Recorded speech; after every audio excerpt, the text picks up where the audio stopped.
would like to call the August 10th, 2021 Longmont City Council regular session meeting to order. Can we start with the roll call?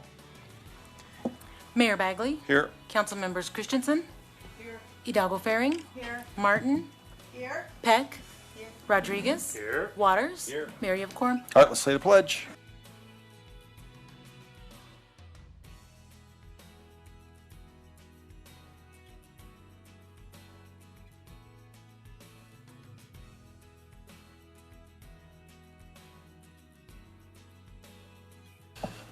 All right, just a quick reminder to the public.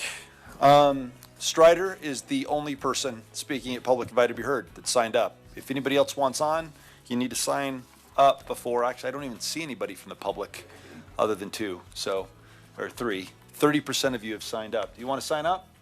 Do you want to sign up, sir? All right, we're good. All right, officer, you want to say something? No, you're good? All right, well, thanks for being here. All right, do we have a motion to approve the minutes of July 27th, 2021, a regular session meeting? It's been moved by Councilmember Christensen, seconded by Councilmember Waters. All in favor, say aye. Aye. Opposed, say nay. All right, passes unanimously. Don't know what you got to do, Don, when we're out shooting the system there, but if you could make note, that'd be great. All right, any agenda revisions or submission of documents for our dearly absent leader? All right, so Eugene, just let Harold know that we're all good for now. Yeah, we're making it easy for him. Harold does not have an update. He's not here. Do we have any special reports or presentation? City managers? No, we don't. No? Okay, great. All right, let's go on to first call, public invited to be heard. Mr. Strider Benston, the time is yours, my friend. Mayor Pro Tem will record your time, but it is yours.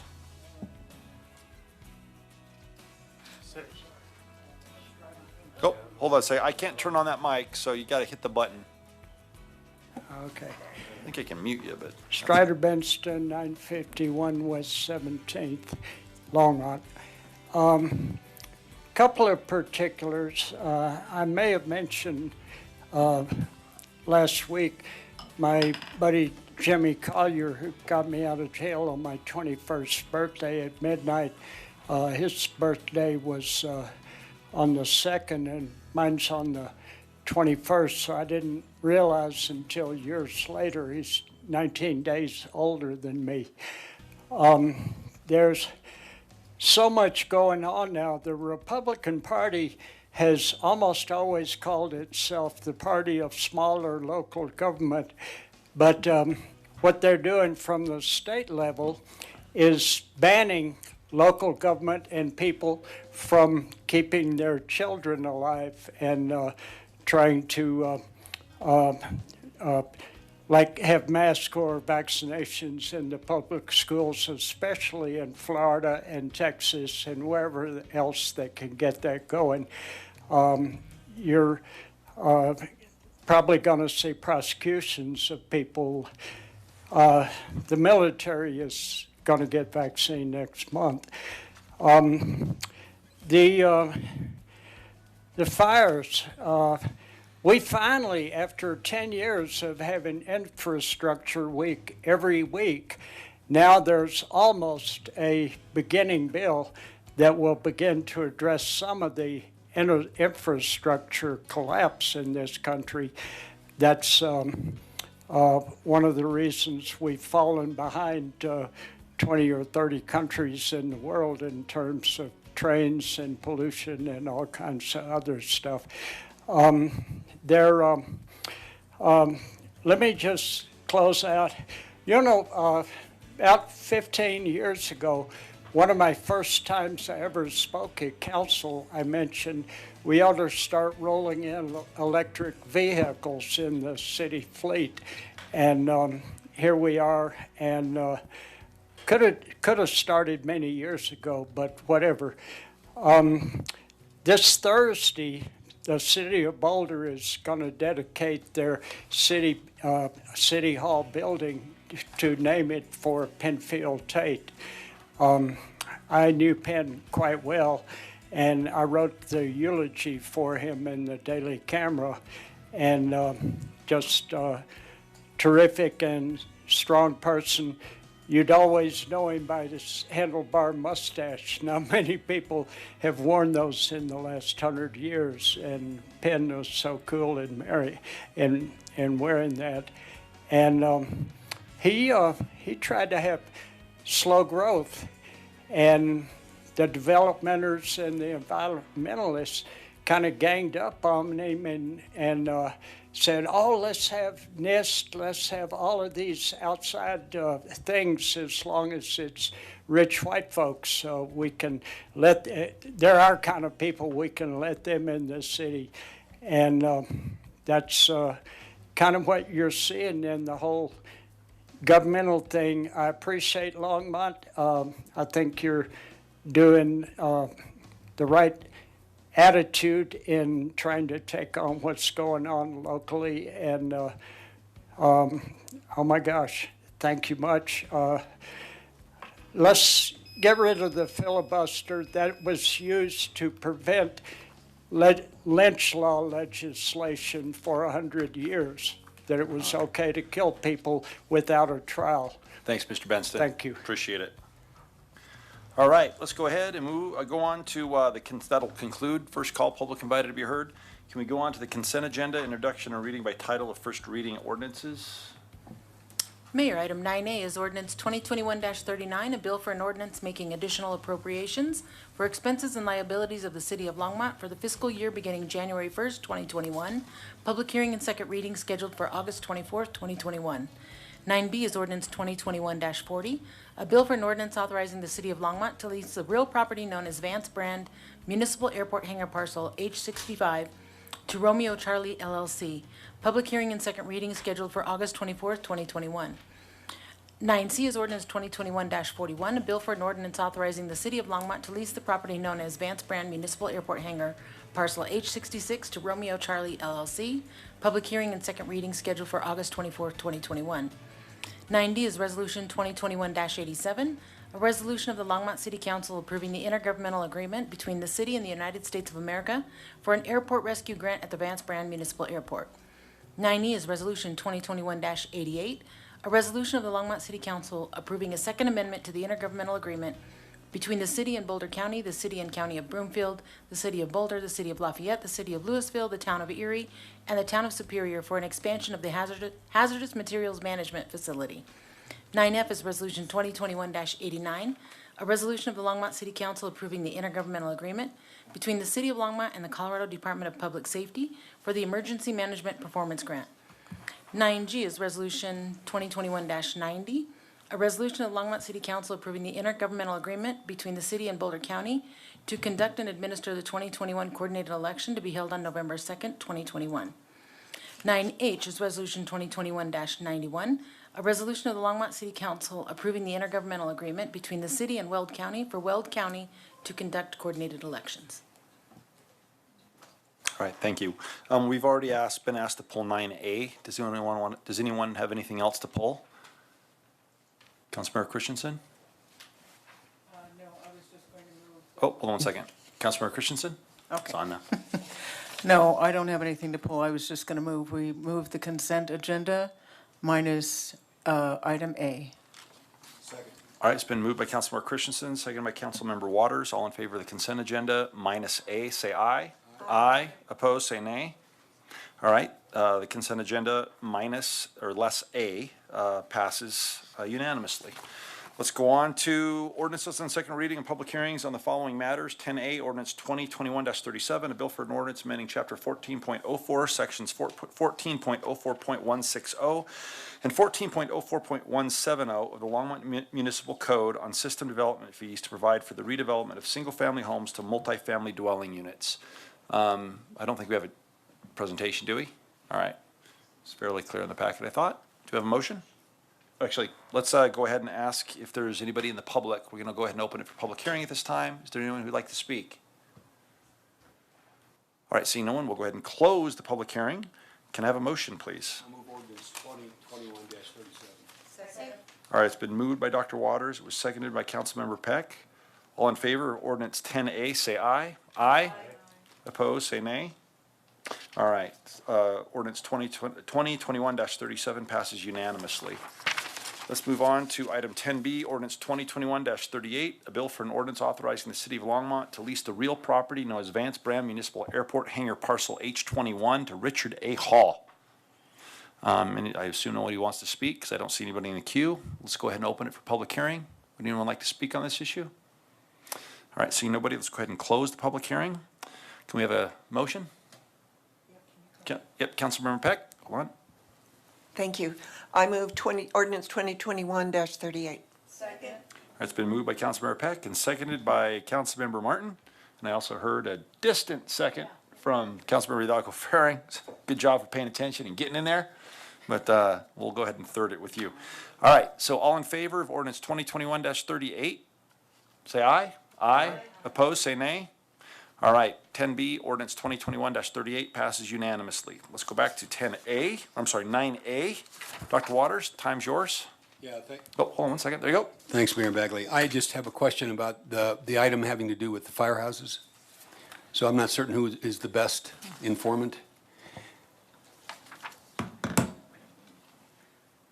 I think Jim's saying Joni is. You got nominated, Joni. Or Councilmember Sandy. Waters, why don't you go ahead and ask your question and we'll. Well, I know that we've had, in the delay to get the firehouses, a lot has changed since the 2018 bond elections, the ballot question. And I know we've been involved in negotiating for properties and trying to get positioned, but from the description and from other conversations, I just would like an update, kind of where are we? We proposed one thing, I'm not certain, I see a transfer or a loan of, I think, money from a fund to this fund, just kind of the gestalt of where we are and what the timeline looks like going forward with the two firehouses we're working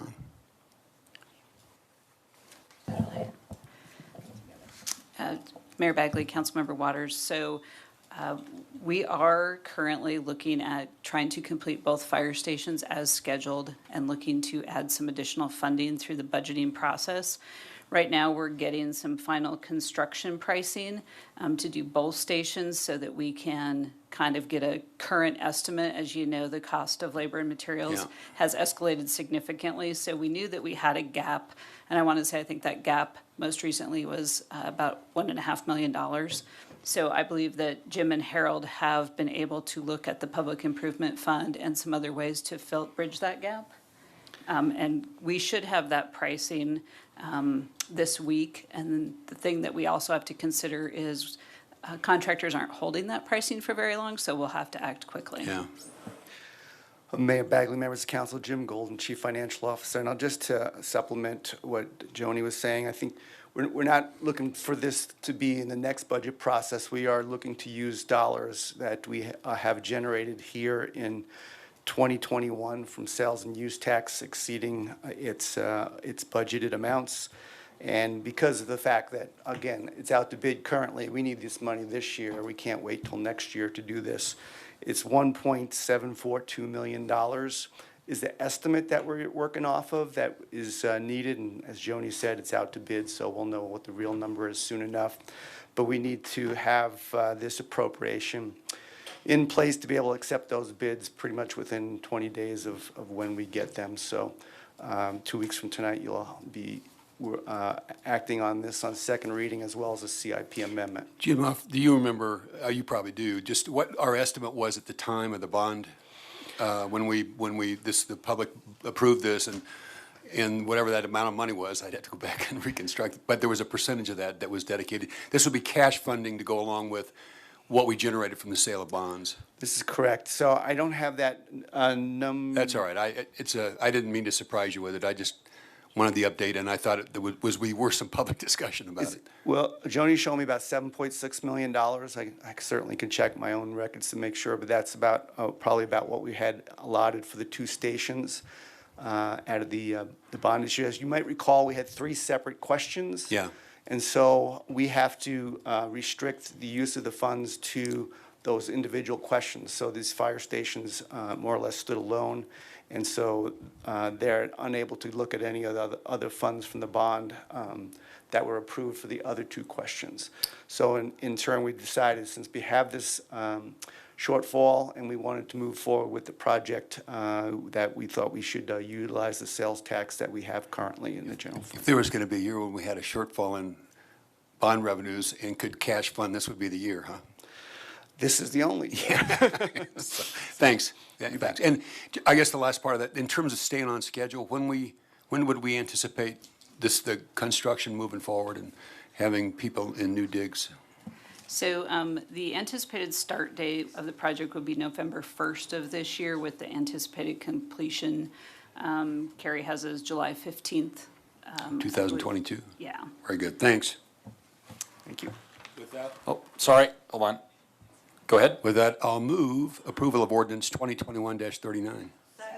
All right, that's been moved by Dr. Waters, seconded by Susie Hidalgo-Faring, down there on the right. All in favor of passing 9A, the consent agenda, ordinance 2021-39, say aye. Aye. Opposed, say nay. All right, ordinance 2021-39 passes unanimously on first reading. All right, so this might be a record. This could be a record, ladies and gentlemen. So here we are, at the end of the meeting. It's currently, I'm guessing, 7:16 officially. And let's go ahead and open it for a final call. Public invited to be heard. Come on up. You're not in danger of hurting our record, so we'll be more than willing to have everybody No, sir. talk. Well, I had an unfortunate incident happen to me today.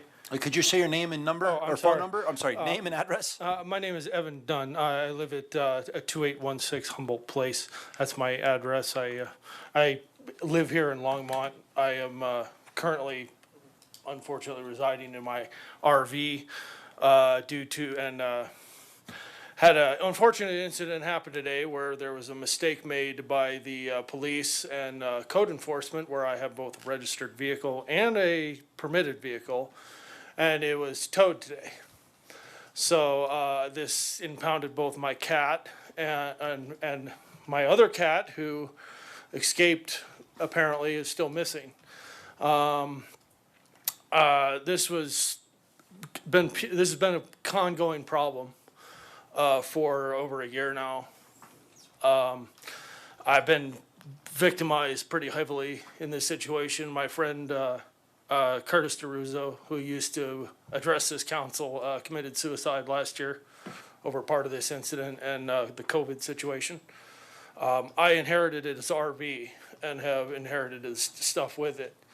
I've been trying to obviously move along like I've been told. You need to get out of town, basically being run out of town since the city ordinance was passed in June 1. I've got a stack of stuff to show this, but what I wanted to get to finally is when my stuff was towed today, my vehicle was damaged to the tune of, after I had to lose my job that I just got 2 days ago, trying to get out of this again. I had to leave my job to go rescue my animal and my RV because I was being punitively towed for no reason. I had numerous conversations with the police today. I talked to the watch commander. I ended up getting my RV towed back on a technicality, but it doesn't repair the damage that has been done to my RV and has been done to both my reputation and my life now. So I'm trying to get out of this homelessness, and I've been, I've got over 40 citations and tickets in the past 6 months alone. I mean, I don't see how I'm supposed to get out of this situation if I'm being constantly cited for. I have multiple businesses on my side down there. I'm not one of the problems that you had before. So I mean, I've lived here for 25 years, and I became homeless not by my own accord. Unfortunately, it was a bad situation a couple years back, but. I want to get out of this, and I don't know where to turn now. I have nearly $15,000 that reliable damage done to my transmission and transaxle on my RV. Yeah, I got it back for free, but that doesn't excuse the fact that, my animal's been traumatized. I lost my job. I don't know where to turn anymore. So I came up here after dealing with this for the past near 8 hours until I just got my RV back about an hour ago, and my cat. So I had to come up here, and I needed to say something. All right. Well, we appreciate you coming and saying it. Well, thank you. Thank you. You can do it under yours, because.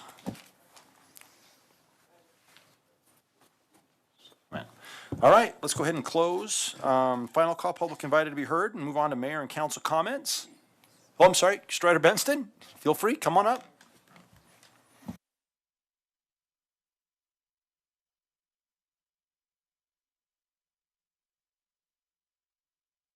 Ryder Benston, 951 17th. I'd just like to reaffirm, people already know, my friend Stan Toll has been in identical situation for a number of years. He did work on my van, and I gave it to him about 8 years ago, and he's basically been living in it. And you have to move it all the time, but even if you comply, sometimes they go ahead and tow it or ticket you anyway. And if possible, if he needs more time, I would give him the rest of my time. Just, this is a general problem, and if people have no way to survive, you gotta be somewhere. And there needs to be some accommodation for that, for people who are trying to do right, do what work they can, and the vehicle has to be somewhere, and there needs to be some accommodation for that. Thank you. Thank you, Strider. All right, let's move on to mayor and council comments and close, final call, public invited to be heard. Let's go with Councilmember Peck. Are you 6? Yep, you are. I thought you were going to say, am I sick? No, you're 6. You're number 6. Thank you, Mayor Bagley. I am frustrated with Mr. Dunn's comment because this is the reason I brought up safe lots for RVs, and am going to open up that conversation again, because this is a problem, and we are going to get more and more people complaining about RVs on the street, more people upset that their RVs are being towed, and we just don't have the housing for them. So, Mr. Dunn, I empathize with you. I think this is absolutely a problem for our city, and we'll be discussing it again. If I could be here to help, my friend was a very good advocate. He tried for a number of years, but since the closures of the national parks and all the fires, and it's been, even the closure of I-70 has made it almost impossible. All right. Okay. All right. I do have one more comment as well. I want to publicly thank Jane Turner. Last week, I asked her to look into the Broomfield's air quality monitoring and reporting, and she did. So she said she will be following their same mandate. I don't think that at this point we need a motion to encourage or to mandate, but she will be filing complaints with the COGCC and CDPHE directly when spikes in our air pollution go up. So I want to thank her for following up on that and emailing. And I would like to say to the public that you can go on our website and sign up for alerts for bad air days, for air pollutants, etc. The other thing that she also told me, and I find this frustrating in a sense, is that the air quality monitoring system from the EPA only monitors the Denver air quality, and the different air qualities that we have in different regions, it varies. So my specific ask is going to be that we follow our own air quality monitoring and look at more alerts for that. So Thank you. That's all I wanted to say. Councilmember Martin. Thank you, Mayor Bagley. I just want to make a general statement that yesterday, the Intergovernmental Panel for Climate Change has issued their most recent report. It's a considerable departure in terms of gravity from any of the other reports that we have received from them. They are essentially considered the definitive scientific source for following climate change. And it essentially says that no matter what we do, the 1.5 degree centigrade goal cannot be attained as a limit to warming if we stop burning all fossil fuels today, which is obviously not going to be what's going to happen. So I just want to make sure that everyone has seen that. If you haven't seen it, Google IPCC. You won't be able to miss it. But this is grave, and I hope that it will impact everyone's personal policy, their household policy, and their political policies going forward, because this isn't even for our grandchildren now. This is for us. We have to take action. Thank you.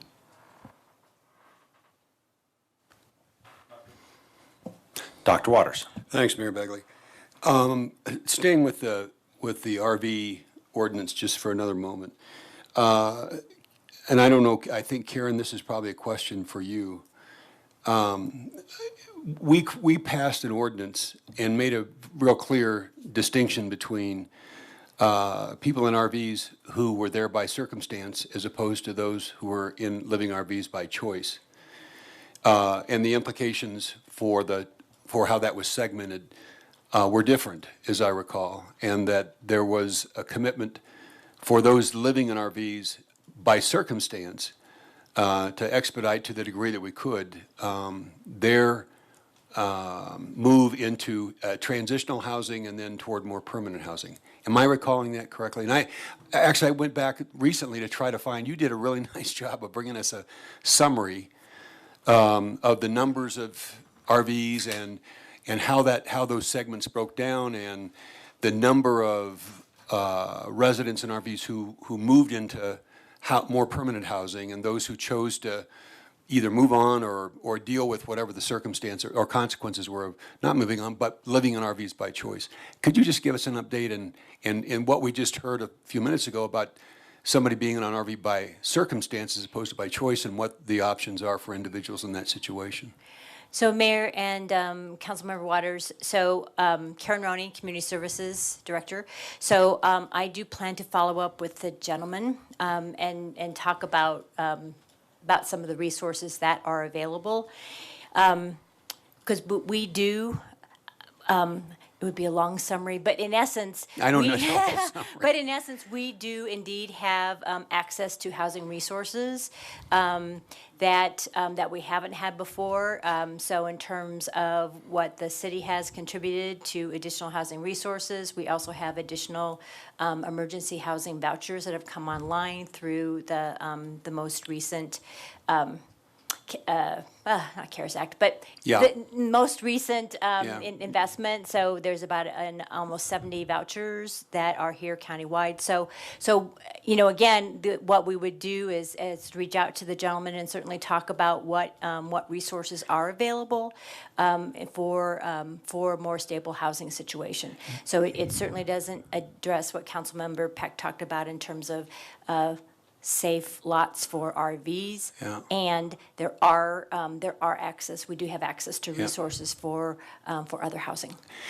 Do you recall was it in a council communication form when you gave us that summary? Was it in that format? I was trying to put it in a time and place and format because it was great information. Could be, and I can certainly look for that information and send that out to council. That'd be really helpful if we could get again. And if there's any update to that, not to redo it, just like is there one more sentence or paragraph like since then, here's what we've learned and here's where we are and what's available to folks. That'd be really helpful. you bet. Thanks. Thank you. Councilmember Peck, are you back in line? Sure, go ahead. I don't think anyone's going to care. Oh. Okay. So thank you for that, Karen. Joni, this is for you actually, because code enforcement is under you. So when excuse me, when this situation comes up, is the resident of an RV told about the resources available? Are the code enforcers knowledgeable about it doesn't matter that council gets the input and the updates. It has to go to the resident of the RV so they know. So are we missing a link there? Mayor Bagley, Councilmember Peck, so certainly the code enforcement staff are aware of the coordinated entry system and options available for RV folks. It sounds like in this case, Mr. Dunn has largely dealt with PD, which also would have access to those resources. I'm certainly happy to follow up. I have a note to myself to follow up with code and see perhaps if they've been working with PD and know more information about where we're at with numbers in general and what they're handing out. I don't know that off the top of my head. Okay, I think that's an important part of this, the education piece. So thank you. All right, Ms. Marsh, Ms. Cedar, do you have anything for city managers? City managers? No? Okay. Eugene, anything? No comments, All Mayor. right, great. Can we have a motion to adjourn, please? All right. It's been moved by Dr. Waters and seconded by Councilmember Peck that we adjourn. All in favor, say aye. Aye. Opposed, say nay. All right, it's unanimous. We're adjourned at 7:32. For us, yeah, by a ways.